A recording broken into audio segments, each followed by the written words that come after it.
Halo guys, jumpa lagi bersama aku di channel Uni Recap dan selamat datang di alur cerita film The Great Wall.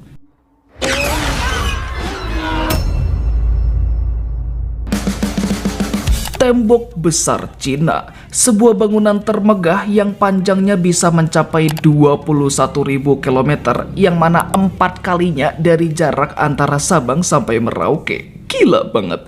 Kalau kata Mbah Google, tujuan dibangunnya tembok ini adalah sebagai bentuk pertahanan dari serangan suku-suku nomaden seperti Mongol dan juga Xiongnu.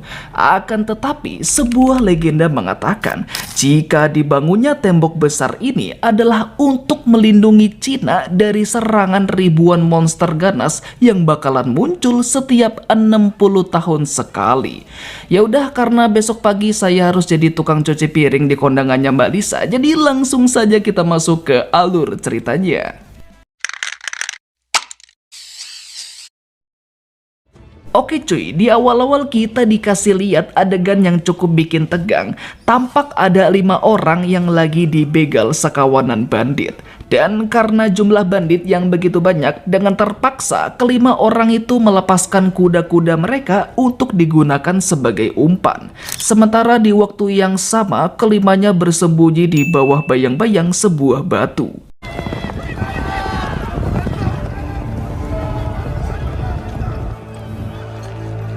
Usut punya usut, kelima orang ini adalah tentara bayaran yang sedang mengembara ke Asia Timur, di mana 2 di antara mereka bernama William dan juga Tovar, dan terhitung sudah 6 bulan semenjak mereka memulai perjalanan. Memangnya apa yang mereka cari sampai jauh-jauh datang ke tempat seperti ini?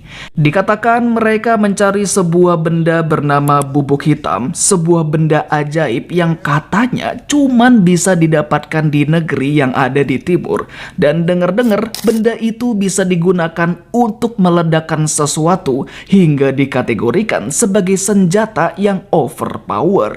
It is the weapon of our dreams. This black powder. It turns air into fire and kills a dozen men at one time.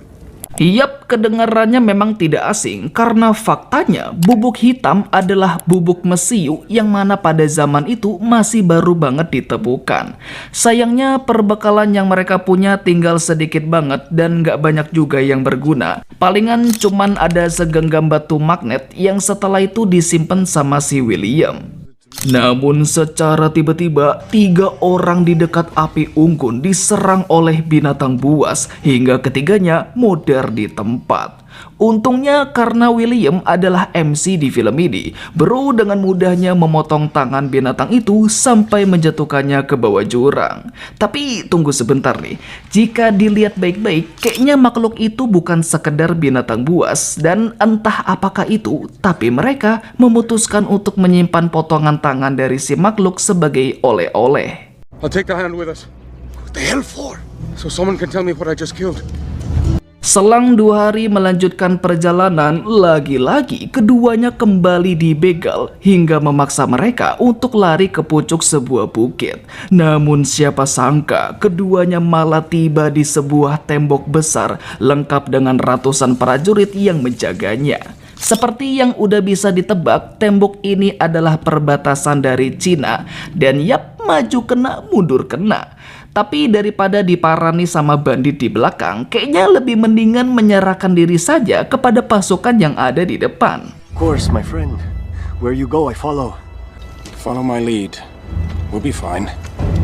Setelah itu, pasukan tembok langsung mengadakan rapat dadakan di mana semua komandan divisi, terutama Pak Jenderal, diminta untuk berkumpul. Oh my god, beautiful, amazing. Ini yang Papa cari selama ini. BTW, si cantik ini namanya Lin Mae, salah satu komandan divisi yang anggotanya juga cewek-cewek cantik. Tatapannya itu loh.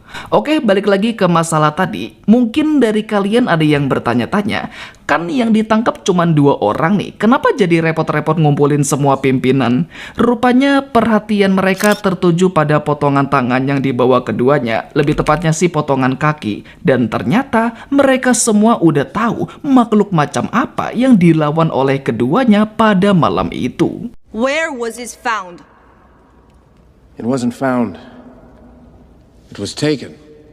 That thing killed 3 men before we took it down. Yap, gak cuman cantik dan kuat, ternyata maksud saya Komandan Lin, ternyata juga fasih berbahasa Inggris. Dimana setelah tahu jika William menghabisi makhluk itu sendirian, dia, jenderal, dan juga para komandan tampak cukup terkejut karena menurut mereka, makhluk ini tidak mudah dilawan jika hanya seorang diri. Sekedar info aja, Pak Jenderalnya itu yang pakai zirah hitam dan beliau bisa kita panggil Jenderal Shaw. Di situ juga nampak ada satu orang bule, diketahui dia bernama Ballard dan entah sedang apa dia di sini, tapi itu akan diungkap nanti. 有饕餮断掌为证，刀剑切口一目了然，在他们的剑和衣服上都有绿血，完全有那个可能。 Tiba-tiba banget ada satu prajurit yang melaporkan akan ada serangan berskala besar yang bakal terjadi sebentar lagi. Sontak, sang jenderal memerintahkan seluruh pasukan untuk bersiaga di tembok dan untuk berjaga-jaga. Mereka pun membawa William dan juga Tovar untuk diawasi. Nah, sampai sini keduanya jelas masih bertanya-tanya dong. Memangnya makhluk macam apa yang keduanya lawan pada malam itu? Kebetulan sang ahli strategi yang bernama Wang juga fasih berbahasa Inggris. Lalu dia ngasih tahu kalau makhluk itu bernama Taute. Sosok monster yang punya wujud mengerikan dengan bentuk mulut yang menganga serta giginya yang runcing. Dan sekarang monster itu sedang OTW menuju tembok ini dengan jumlah mereka yang sangat banyak. 饕餮 You killed the Taote scout. You killed it alone. Sesampainya di tembok, kita pun sama-sama dimanjakan dengan sebuah pemandangan yang sangat spektakuler, di mana ribuan prajurit bersiap di posisi masing-masing dengan pergerakan mereka yang tampak terorganisir. Setiap divisi memiliki perannya masing-masing, seperti pasukan hitam dan juga ungu yang bertugas sebagai petarung jarak dekat. Terus ada pasukan kuning yang fokus pada pengoperasian alat-alat tempur. Lalu ada pasukan merah sebagai pemanah. Dan terakhir adalah pasukan biru yang isinya ciwi-ciwi cantik. Look at this army. Have you ever seen anything like this? Incredible. Tepat setelah itu, suara-suara mengerikan mulai terdengar dibarengi dengan kemunculan ribuan Taute yang menyerbu dengan kecepatan tinggi. Jadi tanpa basa-basi, bola api dan hujan anak panah langsung ditembakkan.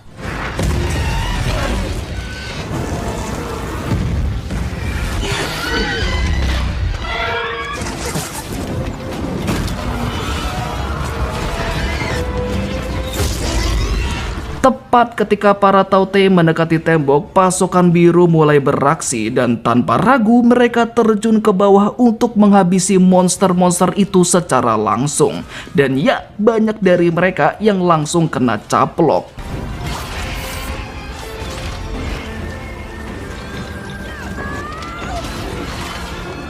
Peperangan pun mulai masuk pada puncaknya ketika ratu dari para Taute mulai menampakkan diri, dan meskipun serangan bola api sudah dipusatkan untuk menghabisi sang ratu, tapi sayangnya tidak semudah itu. Bisa dilihat si ratu juga punya banyak penjaga yang setiap dari mereka punya bagian tubuh yang kerasnya bukan main yang mereka gunakan sebagai perisai. Meski sudah berusaha sekuat tenaga, tapi tetap saja ada sejumlah Taute yang naik ke atas tembok dan salah satunya mengamuk di dekat mereka berdua.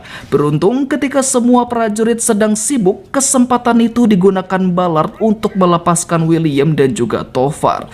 Namun karena keduanya juga bingung harus lari kemana, jadi mau tidak mau mereka harus ikut bertarung. Bahkan keduanya juga sempat menyelamatkan salah satu prajurit. Diketahui kelemahan Taute terletak pada matanya, jadi untuk menghabisi makhluk ini mereka harus mengincar matanya. Dan setelah sedikit beradaptasi, keduanya mampu menghabisi 3 ekor Taute bahkan sambil freestyle.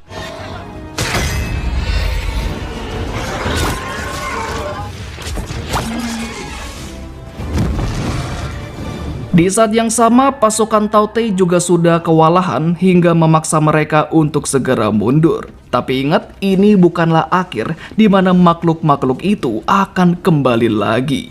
What God made those things? None that we know.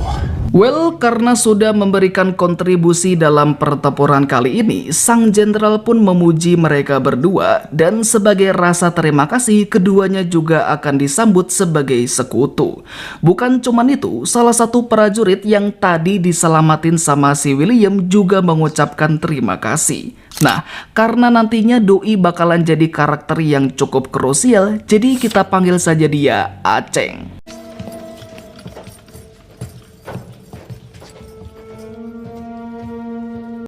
Di malam harinya, keduanya kembali bertemu dengan si Ballard. Usut punya usut, beliau sama seperti William dan juga Tovar, sama-sama tentara bayaran yang datang dari negeri barat, di mana tujuannya datang kemari adalah untuk mencari senjata bubuk hitam. Tapi sayangnya dia tertangkap oleh pasukan tembok dan dipaksa untuk tetap tinggal di sini, dan terhitung sudah 25 tahun dia berada di tembok ini. Buset, lama juga ya. Tapi dalam waktu selama itu, dia akhirnya jadi tahu tempat di mana bubuk hitam tersebut disimpan. Dan coba tebak tempatnya ada di mana? Yap, betul, di tembok ini. Tapi sebelum lanjut ngobrol, alangkah baiknya keduanya mandi sama cukur dahulu. Karena jujur aja, keduanya bau seperti comberan. Clean up, and they'll feed you. Setelah membersihkan diri sampai jadi ganteng dan juga rapi, keduanya pun disambut oleh semua orang yang tampak sedang makan bareng. Di sini semua prajurit benar-benar kagum dengan cara keduanya bertarung kemarin, terutama si William yang punya skill memanah yang sangat jitu dan akurat. Dan karena masih penasaran, Jenderal Shaw meminta William untuk tipis-tipis mempamerkan skillnya, bahkan dia juga menyuruh semua prajurit untuk memberinya sedikit ruang. Oke lah, lu jual gua beli. William pun menyuruh Tovar untuk melemparkan sebuah mangkok sampai cukup tinggi, dan dengan 3 anak panah yang ditembakkan, William dapat memposisikan mangkok tersebut sampai nangkring di sebuah tiang.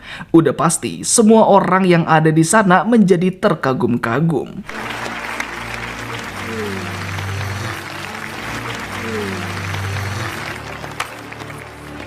Sembari makan, William juga bincang-bincang santuy dengan Lin, di mana keduanya berbagi cerita soal masa lalu masing-masing. Sejak kecil, Lin sudah berada di tembok ini, dan karena Doi adalah anak yatim piatu, jadi dia dibesarkan oleh Jenderal Shaw yang sudah Lin anggap sebagai bapaknya sendiri. Sementara untuk William, dari kecil hidupnya memang sudah keras, yang disebabkan karena perang yang tiada habisnya. Ketika sudah cukup dewasa, William bergabung dengan pasukan tentara bayaran, dan di sanalah dia bertemu dengan Tovar. Who taught you English? Sir Ballard.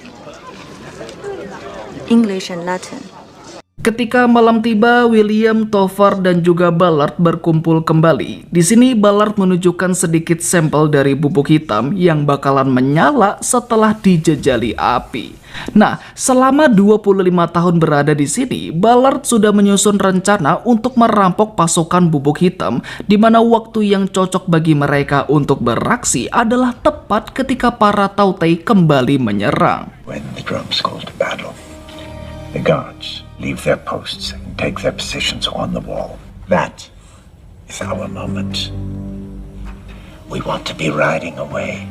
Setelah itu, ketiganya diminta untuk bertemu dengan Wang yang hendak membicarakan soal batu magnet punyanya si William, yang menurut perkiraannya, magnet inilah yang menjadi alasan kenapa di malam itu William bisa dengan santainya menghabisi Tautai tersebut. Well, daripada membicarakan soal batu magnet tersebut, William lebih penasaran sama asal-usul dari Tautai itu sendiri, seperti dari mana makhluk itu datang, apakah bisa dijinakin, dan yang lebih penting, kenapa warnanya hijau? Harusnya Pinky lebih keren gak sih? The Tautai now. The mountains regrouping. Where do they come from? Jadi sekitar 2000 tahun yang lalu ada seorang kaisar Cina yang sangat serakah dan suka naikin pajak seenak jidat. Akibatnya langit menjatuhkan sebuah meteor yang menghantam sebuah gunung hingga mengubahnya menjadi kehijauan, dan dari sanalah muncul ribuan makhluk ganas yang mereka sebut sebagai Taotai. Sejak hari itu, Taotai akan selalu muncul setiap 60 tahun sekali sebagai perwujudan dari ketamakan manusia, di mana makhluk itu akan melahap segalanya yang akan dia temui. Sang ratu yang menjadi pemimpinnya dikatakan bisa berkembang biak lewat nutrisi dari makanan yang dibawakan para Taotai kroco, yang mana semakin banyak nutrisi yang diterima oleh sang ratu, maka semakin banyak pula Taotai-Taotai yang akan dia lahirkan. Itulah yang menjadi alasan kenapa Cina membangun tembok segede ini. Tujuannya adalah untuk melindungi jutaan penduduk di dalamnya. Can't hunt them. Men try. They disappear. We never find their bones. Sementara itu, Lin dengan Jenderal Shao baru saja mendapat info kalau ada satu ekor Taotai yang menyerang, yang ketika sampai di sana mereka langsung bikin formasi. Namun mereka baru sadar bukan cuma satu Taotai aja, tetapi di belakang juga ada satu ekor lagi yang sedang mengendap-ngendap. Dan ketika Taotai di depan dilawan oleh para prajurit, Lin dengan sang jenderal dengan cepat menghabisi yang satunya. Gara-gara itu, jenderal harus menerima luka yang sangat fatal, bahkan sampai bikin dia sekarat. Dan sebelum ajal menjemputnya, sang jenderal menyerahkan jabatannya kepada Lin dan juga memberikannya kalung tanda kepemimpinan. Setelah itu, diadakan upacara pemakaman sebagai bentuk penghormatan terakhir untuk melepas kepergian beliau bersama prajurit-prajurit yang sudah gugur.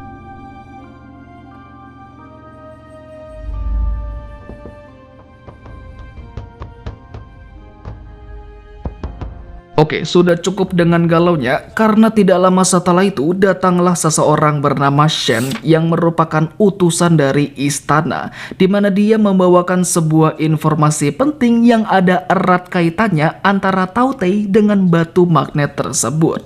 Disebutkan pada 900 tahun yang lalu, di saat 3 ekor Taotai menyerang sebuah gerbang, ada kejadian yang sangat unik di mana 3 ekor Taotai mendadak jadi diam di tempat dan sama sekali tidak menyerang. Kala itu juga ditemukan sebuah batu magnet yang sama seperti yang dimiliki oleh William. Jadi mereka menyimpulkan jika batu magnet tersebut adalah kelemahan dari para Taotai. I believe the magnet makes the Taotie deaf. Without instruction, they fall still. Oke, biar lebih jelas lagi, jadi pergerakan dari semua Taotai kroco itu tergantung dari instruksi dan juga perintah yang diberikan sama ratu mereka. Untuk caranya sendiri, sang ratu mengirim semacam sinyal lewat antena di kepalanya, yang setelahnya akan diterima oleh semua Taotai kroco lewat bagian rongga pada tubuh monster itu. Nah, jika berkaca dari informasi yang baru aja disebutin, kemungkinan besar batu magnet bisa menjadi semacam penghalau sinyal. Dan karena tidak mendapatkan sinyal dari sang ratu, otomatis tidak ada perintah yang diterima, yang alhasil Taotai kroco mendadak jadi diam. Well, sebenarnya sulit juga sih buat percaya sama informasi tersebut, ditambah lagi buktinya juga sama sekali tidak ada. Nah, tapi William punya satu ide yang sangat brilian, di mana dia mengusulkan untuk menangkap seekor Taotai hidup-hidup, karena dengan begitu mereka bisa menguji kegunaan dari batu magnet tersebut. Hunt them. Like a whale. You know what that is. A spear that grabs. Hook the bone. Pull them up. I've seen it done in Spain. Sayangnya Tovar sama sekali tidak mendukung keputusannya yang hendak membantu, karena seperti yang kita tahu, tujuan utama mereka datang ke sini adalah merampok pasokan bubuk hitam untuk nantinya dibawa pulang. Jadi seharusnya William gak usah repot-repot ngasih bantuan lagi. We did enough. Singkatnya, pagi pun tiba dan hari ini adalah gelombang kedua dari serangan Tautei. Seperti yang terlihat, William lebih suka berada di sini untuk membantu ketimbang barengan sama Tovar dan juga Ballard yang berencana memanfaatkan situasi untuk merampok bubuk hitam. Tidak hanya itu, William juga menyarankan untuk menggunakan obat bius dengan dosis tinggi yang kemudian diolesi pada ujung senjata harpun untuk menangkap monster itu. Sayangnya cuaca sedang agak kurang di mana kabut tebal menghalangi pandangan, jadi mereka cuma bisa mengandalkan alat bantu dengar untuk mendeteksi kedatangan para Tautei. Dan ya, awalnya semua tampak tenang sampai tiba-tiba tak disangka, para Tautei lebih pintar dari yang mereka duga, di mana makhluk-makhluk itu memanfaatkan tebalnya kabut untuk mengendap-ngendap. Untungnya di sini pasukan tembok udah punya strategi baru, di mana mereka menggunakan jebakan berupa bilah-bilah pedang, dan kalau masih ada yang lolos, gilirannya pasukan hitam untuk membacok sisanya.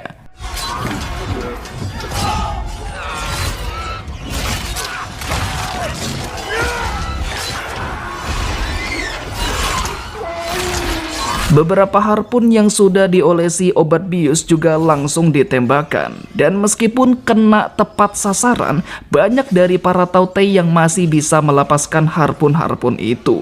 Beruntung ada satu ekor yang tampaknya kesulitan dan mungkin sebentar lagi bakalan pingsan. Gak pakai lama, William, Lin bersama dengan yang lain berusaha menariknya ke atas. Bahkan mereka juga membuat cincin api untuk memisahkan Tautei yang mereka incar dari Tautei-Tautei yang lain. Namun di saat yang sama, William juga merasa kalau rantainya bakalan putus, jadi dia memutuskan untuk turun ke bawah. Tapi sebelum itu, Lin memerintahkan pasukan pemanah untuk menembakkan panah cerit, sebutan untuk anak panah yang sudah dipasangi peluit yang otomatis akan bertiup kencang ketika tertiup angin. Jadi kalau William kesusahan melihat ketika berada di tengah kabut, panah jerit akan membantunya untuk mendeteksi kedatangan Tautei. Bener aja bro, rantainya langsung kelepas, jadi William kembali mengikatnya pada kaki si Tautei yang untungnya udah semaput. Nah, selagi yang di atas menarik tangkapan mereka, William harus berjibaku melawan monster-monster itu. Tapi siapa sangka, Tovar datang menolong dan bersama-sama keduanya bahu-membahu menghabisi Tautei yang mendekat.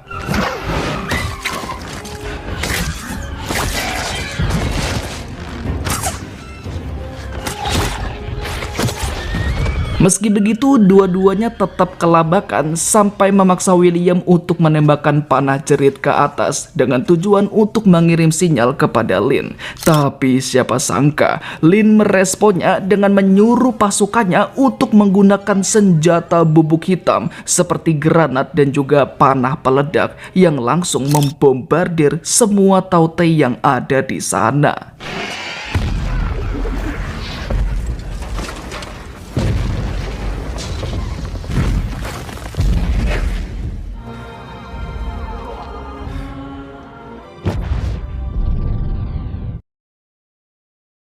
Meski jadi babak belur seperti ini, tapi setidaknya rencananya berjalan dengan mulus. Atas kontribusinya dalam pertempuran kali ini, Lin kembali mengucapkan terima kasih. Tapi di saat yang sama, ada satu hal yang harus dirahasiakan oleh William. Tentu saja ini terkait dengan senjata bubuk hitam yang punya daya hancur yang sangat mematikan, dan akan lebih baik jika William melupakan kejadian sebelumnya. Forget what you have seen. Di sisi lain, mereka langsung melakukan uji coba kegunaan dari batu magnet itu, dan ternyata benar, setelah dijejali batu tersebut, Tautei yang terkurung seketika jadi terdiam. Dan ya, semua orang tampak senang, terutama si utusan yang bernama Shen ini, di mana doi mengatakan untuk segera membawakan makhluk ini ke istana. Awalnya Wang dan juga Lin tidak setuju, tapi setelah mendengar kalau katanya itu adalah perintah langsung dari Kaisar, mau tidak mau keduanya mengalah.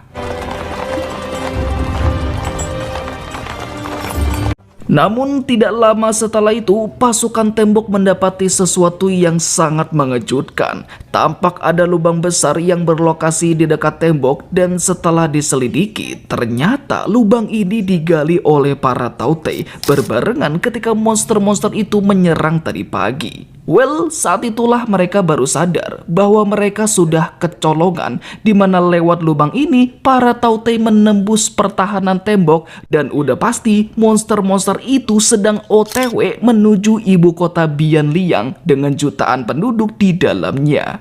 没想到他们前2次都是佯攻，我们都上当了。过了长城，汴梁有他们无穷无尽的食物，后果不堪设想。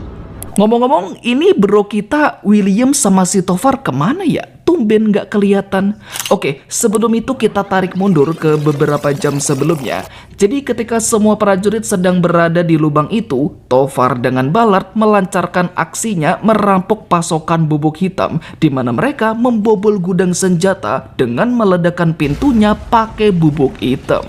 William yang sadar dengan bunyi ledakan tersebut kemudian menyusul ke gudang senjata. Nah, pada titik ini William sudah tidak tertarik lagi dengan yang namanya bubuk hitam karena setelah semua yang terjadi, terutama setelah bertemu dengan Lin, Doi memutuskan untuk bertobat. Sadar jika William sudah berkhianat, Ballard dengan sengaja menjatuhkan sebuah pentungan sampai Doi semaput.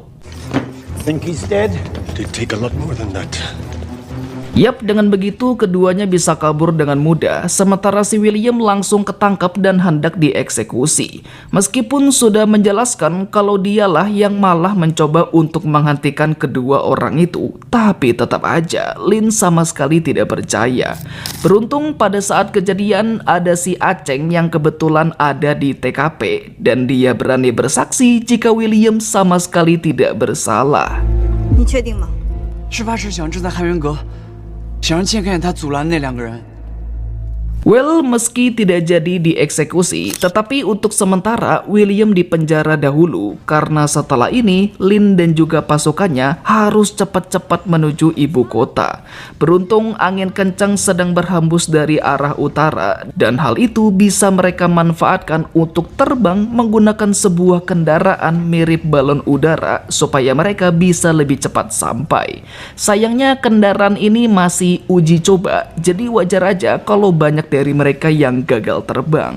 Oh ya, sebelum pergi, Lin juga memberi perintah untuk membebaskan si William. Namun setelah menyadari jika calon istrinya sedang dalam bahaya, tentu aja William menolak untuk pergi dan memilih ikut nyusul barengan sama Wang dan juga Aceng. 基本就是带上我。 Di saat yang sama, si utusan baru aja sampai di istana dan di sana dia pun mempamerkan Tautei yang berhasil ditangkap kepada sang kaisar yang ternyata masih bocil. Pada titik ini, mereka sama sekali tidak sadar bahwa ancaman yang begitu besar sebentar lagi akan melanda kota ini. Biasanya perjalanan menuju ibu kota bisa memakan waktu sebanyak 2 hari. Namun karena mereka terbang dengan kecepatan angin, waktu yang ditempuh bisa lebih cepat jadi cuman 1 malam aja. Tapi ya gitu deh, kondisi kota udah kacau balau akibat serangan Tautei dengan banyaknya penduduk yang udah jadi korban. Ditambah lagi jumlah pasukan yang datang bersama dengan Lin juga sangat sedikit sehingga tampak mustahil untuk membalikan keadaan. Nah, baru aja dibilangin beberapa pasukan langsung terbantai karena para Tautei menjatuhkan mereka dari balon yang mereka tumpangi. Begitu pula dengan Lin yang bahkan sampai terkepung, tapi untungnya masih ada William yang dengan cepat menolongnya. Tak diduga, balon udaranya mendadak oleng, tapi beruntung mereka berhasil mendarat di halaman istana yang sudah dijadikan tempat pengungsian. Setelah itu, mereka semua langsung menghadap kepada sang kaisar, dan bisa kita lihat beliau lagi ngumpet di belakang singgasananya. 这那几千御林军，还有无数的黎民百姓，一眨眼全都没了。Pada titik ini, satu-satunya cara supaya mereka bisa menang adalah menghabisi Ratu Tautei yang menjadi pusat komandonya. Kebetulan sang ratu sedang dikelilingi oleh kroco-kroconya, lebih tepatnya si ratu sedang dikasih makan. Jadi ini merupakan kesempatan yang bagus untuk menyerang. Nah, rencananya mereka akan memanfaatkan Tautei yang sebelumnya ditangkap, di mana Tautei tersebut akan dipasangi bom di sekujur badannya, lalu dikasih makan yang banyak. Jadi dengan begitu, si Tautei akan kembali kepada ratunya, dan ketika waktunya sudah tepat, tinggal mereka tembakin aja pakai panah peledak, supaya bom yang dipasang tadi bisa meledak hingga membunuh si ratu. 要利用它杀死兽王，兽王死了，信号就断了，成千上万的饕餮就会降注无用。 Pertama-tama mereka harus berada sedekat mungkin, di mana mereka akan mengambil posisi di sebuah menara yang berada di samping persis dengan si ratu. Dan biar lebih aman, mereka memutuskan untuk melewati gorong-gorong. Tapi kalau dipikir-pikir lagi, kayaknya juga kurang aman sih. Dan bener aja, Tautei yang ada di atas tiba-tiba mencabik 7 dari 10 orang, dan cuman satu yang masih selamat, yaitu si Aceng yang badannya kena cowak dikit. Sayangnya dikarenakan mereka sedang terburu-buru, dengan terpaksa si Aceng harus ditinggal sebentar. Akan tetapi masalah kembali muncul ketika para Tautei menerobos masuk dan hendak menuju kemari. Aceng yang melihat itu tentunya tidak bisa tinggal diam, di mana doi memutuskan untuk kamikaze.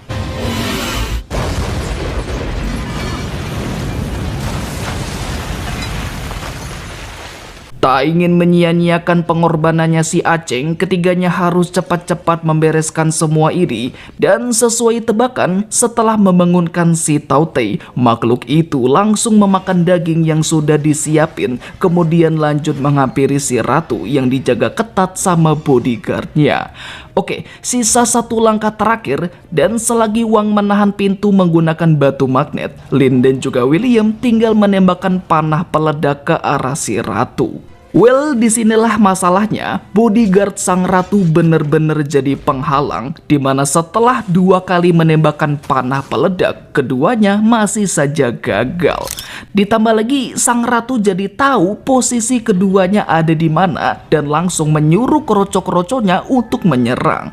Di saat itulah Wang yang ada di bawah langsung mengorbankan dirinya dengan mengoper batu magnet tersebut kepada Lin. Di titik inilah mereka memutuskan untuk mengganti taktik, di mana mereka akan menggunakan batu magnet yang jadi kelemahan para Tautei. Sembari keduanya berayun, William akan melemparkan batu magnetnya terlebih dahulu, dilanjutkan dengan Lin yang langsung melempar tombak yang sudah dipasangi peledak. Dan ya, cara tersebut berhasil, di mana sang Ratu Tautei beserta penjaganya langsung meledak. Well, seperti yang udah dibilang, karena si ratu yang jadi pusat komandonya udah modar, alhasil semua Tautei kroco mendadak jadi diam, bahkan bisa dibilang mereka semua juga ikut mati.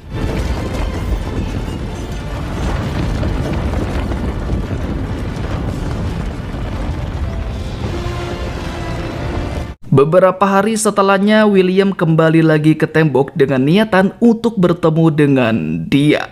Yap, siapa sangka Tofar tahu-tahu sudah dipenjara di sini, dan sebenarnya ada cerita menarik kenapa dia bisa begini.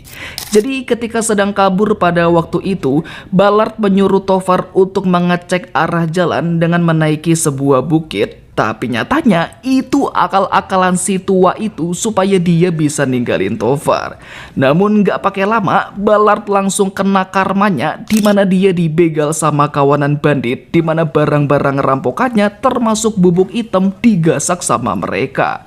Nah, sialnya lagi, para bandit sama sekali nggak tahu kalau benda hitam yang mereka pegang itu bisa meledak, yang alhasil ketika bersentuhan dengan api, mereka semua langsung jadi Lego. Ya, setidaknya Tofar yang berhasil mengejarnya kembali mendapatkan bubuk hitam yang masih tersisa. Tapi di saat yang sama, pasukan tembok yang sebelumnya dikirim oleh Lin rupanya berhasil mengejar dan langsung menangkapnya. Yap, kira-kira begitulah ceritanya, dan di sini William cuman bisa geleng-geleng kepala. By the way, anyway, Busway, sang kaisar sangat-sangat berterima kasih kepada William karena berkat keberaniannya, William berhasil menyelamatkan kekaisaran Cina dari kehancuran, dan sebagai hadiahnya, dia diberikan 2 pilihan. Pilihan pertama, William diperbolehkan untuk membawa bubuk hitam sebanyak yang dia mau, atau yang kedua, ngebebasin si Tofar dari kurungan penjara. Dan ya, Doi memilih bubuk hitam. Gak, bercanda. Udah jelas William bakal memilih untuk ngebebasin si Tofar. Selain karena udah dianggap sebagai bestie, William sendiri pernah berhutang nyawa kepada Tofar. I don't even know you anymore. Di hari itu, William juga memutuskan untuk pulang ke negara asalnya, dan tidak lupa dia juga berpamitan dengan Lin yang kini sudah resmi menjadi jenderal. Well, kalau boleh jujur, sebenarnya agak berat juga sih kalau pulang sekarang, karena kapan lagi akan bisa PDKT-an sama perempuan secantik ini. Tapi tenang aja kok, William sendiri juga udah bilang kalau nantinya dia bakalan balik lagi. Are you sure you don't want to go back? Of course I do. I just don't trust you to make it out of here alone.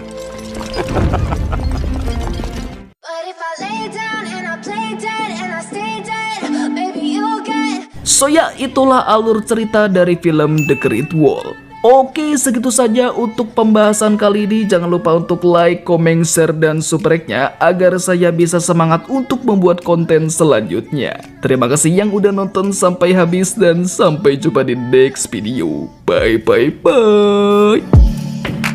Silhouettes of you are like a taunt. Never really know just what you want. With you I don't ever feel calm. I can feel the sweat